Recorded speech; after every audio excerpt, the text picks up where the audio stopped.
Good night. I am Nadine Gillette Porras Gutierrez.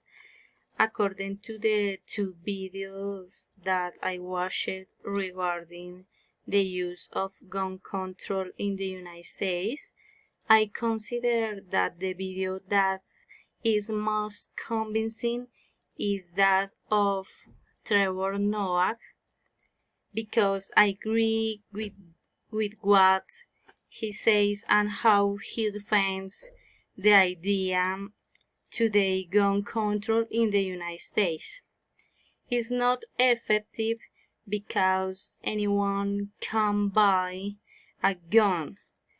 I wonder why. It is something that should be controlled by the authorities. A very clear example is not seeing them preventing guns from being sold like bread.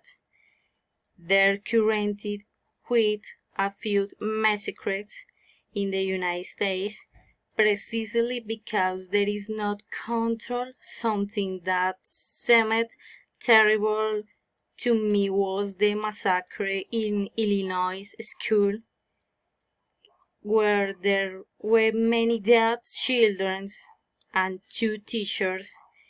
Therefore, my message is please to demand that not guns not be sold and only the authorities can carry them so that this terrible thing does not exist in the society.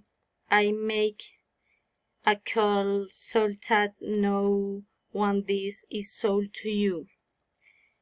Gun is not a game. It is deadly. Thank you very much.